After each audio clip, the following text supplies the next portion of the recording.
para esses animais. Mas aí você me pergunta, mas existe alguma recomendação de tamanho de coxo, de altura de coxo? Tem alguma estratégia para dimensionar, né, o coxo para a gente estar ofertando para esses animais no pasto? Qual seria, então, pensando em dimensionamento de coxo, qual seria a altura ideal?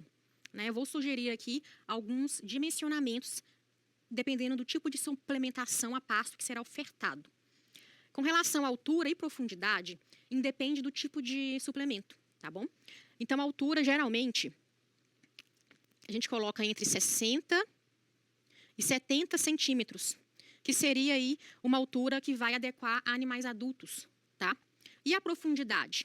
Geralmente, a gente planeja esses coxos com uma profundidade de 20 centímetros. E lembrando que não se deve encher o coxo de suplemento dentre toda essa profundidade.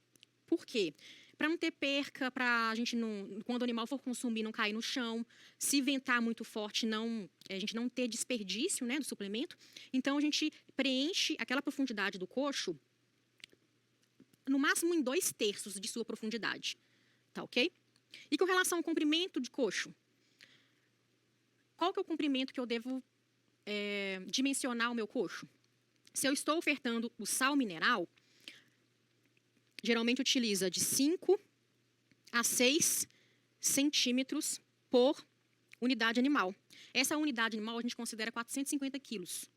Né? Um animal adulto pesando 450 quilos. Então, por animal, eu vou planejar aí um coxo de 5 a 6 centímetros. Por quê? Os animais eles não vão consumir todos aquele sal mineral ao mesmo tempo, né? Vai ter um rodízio ali. Então, é interessante ter acesso a esse coxo pelos dois lados, tá? Em que os dois lados seja livre. E outra coisa, se eu tenho um rebanho muito grande, só um coxo de sal mineral não é muito interessante. É interessante o quê? Dentro da nossa área total, a gente colocar vários coxos. E isso vai facilitar com relação à dominância do grupo, né? Naquele rebanho, nós temos um animal mais dominante. Então, esse animal mais dominante, ele vai chegar no coxo mais rápido, né? Vai chegar no coxo primeiro e vai consumir. Enquanto ele permanecer ali próximo ao coxo, os demais animais vão consumir.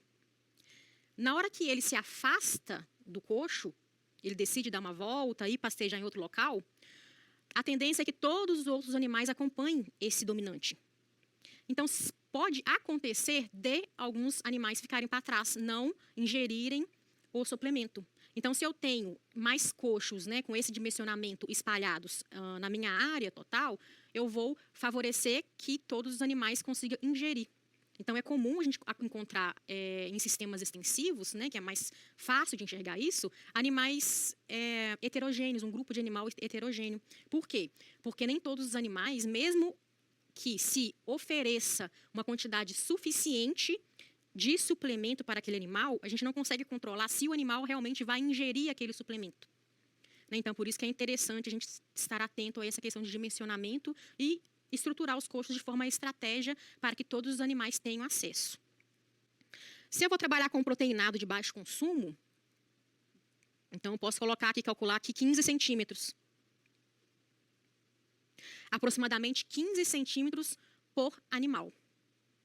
Tá, ok? Se eu vou trabalhar com proteico energético, é em torno de 25 centímetros por cabeça. Se eu vou trabalhar aqui com uma ração de semi-confinamento, né, eu estou trabalhando em sistema pasto. Eu vou ofertar, fazer lá um semi-confinamento, qual que seria o dimensionamento do meu coxo por cabeça? Vocês podem perceber que são estratégias nutricionais diferentes. Então, uma ração de semi-confinamento, pelo menos de 30 a 40 centímetros. Tá? Ração de semi-confinamento, pelo menos de 30 a 40 centímetros por cabeça, por unidade animal. E quando a gente fala em confinamento, qual que seria a estratégia de dimensionamento linear desse coxo? Em torno de, a gente pode colocar aí entre 50 e 60 centímetros por animal. Por quê? Porque aí já é diferente, eu tenho que conseguir com que todos os animais eles consumam ao mesmo tempo. Né? Então, eu tenho que ter espaço suficiente para que todos os animais consumam aquela ração que eu estou ofertando a eles. Tem gente que trabalha aqui até com 70 centímetros. Então, isso daí vai depender de cada estrutura, de cada fazenda, de cada planejamento estrutural. Então, aqui eu trouxe alguns exemplos de coxo para suplementação a pasto. Então, nós temos aqui os coxos construídos em alvenaria. Tá? O que vocês podem perceber aqui é que todos os coxos são cobertos. E isso, assim, é o básico do básico. Eu tenho que evitar que molhe, porque se molhar, o animal não vai consumir. Então, é importante que todos os coxos sejam cobertos. Eu posso também construir coxos de madeira. Tá? Então, que eu tenho várias opções, vários modelos, aí depende do poder de investimento, né, nessa tecnologia. Tá? Aqui a gente vê aqui um bebedouro aqui bem próximo ao coxo. Isso é interessante porque aqui é um coxo de sal, né? O animal ele vai consumir o sal e vai estar ingerindo ali o bebedouro, está logo aqui do lado. Se eu começo a ver que está sujando muito o bebedouro, é necessário aumentar a limpeza, porque se a água está muito suja não é legal, né? Porque o animal ele vai consumir aqui, vai sujar o seu focinho. E na hora de tomar água, essa quantidade de comida que estava no seu focinho, né, na sua boca, esse resíduo, vai cair dentro da água. Então, tem que prestar atenção na limpeza dos bebedouros. E temos estratégias também mais acessíveis, né, em que você pode estar utilizando para esses coxos um pneu velho lá do trator que você trocou, né, dá para fazer um coxo. Tá vendo? Aqui ele utilizou dois pneus, né, um em cima do outro aqui, utilizou esses tambores aqui. O que esse produtor faz? Ele coloca o sal aqui em cima e à medida que o animal vai consumindo, o suplemento ele vai caindo. É interessante. Esse outro sistema aqui também é um sistema, né, simples, prático, tá?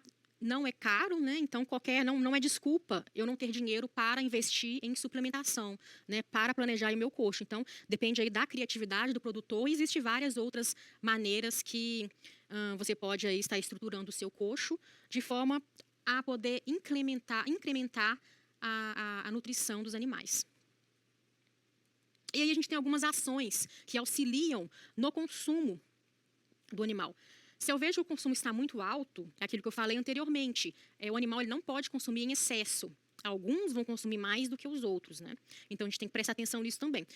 Se o consumo está muito alto, o que eu posso fazer? Eu posso misturar sal comum. Tá? É difícil acertar na quantidade de sal comum que eu vou misturar no meu suplemento, mas eu fazendo isso, eu vou estar diluindo, né, a quantidade de minerais presentes ali no suplemento. Então, é uma forma de frear o consumo dos animais. Eu posso restringir o fornecimento, tá? Então, eu vou colocar uma quantidade a mais em um dia, e em outro dia eu não coloco.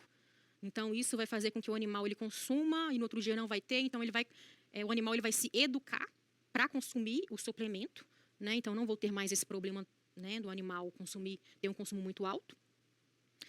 Eu posso mudar o coxo para longe da água, tá? E dos locais de concentração dos animais. Então, essa é uma outra estratégia para reduzir o consumo de suplemento, se esse for o meu problema na propriedade. E reduzir também o nível de palatabilizante, porque o suplemento mineral ele tem palatabilizante. Qual que é a função do palatabilizante? Deixar aquele suplemento mais atrativo para que o animal consuma, para que o animal consiga consumir de forma mais agradável, né, a quantidade que a gente quer que ele consuma. Só que se o animal ele está consumindo demais, o que eu posso fazer? Eu posso reduzir na quantidade desse palatabilizante, e aí eu vou perder essa vantagem de atratividade do sal mineral, né, do suplemento mineral, e o animal vai reduzir o consumo dele. Então, essas seriam algumas estratégias se o consumo está muito alto. E se o consumo está muito baixo? Se eu tenho o contrário disso daqui, o que eu posso fazer para aumentar o consumo de suplemento? É só fazer o contrário do que eu disse aqui. Tá bom? Então, se o consumo está muito baixo, eu vou aplicar o oposto desses tópicos aqui e vou conseguir corrigir aí, auxiliando que o animal possa consumir mais o suplemento.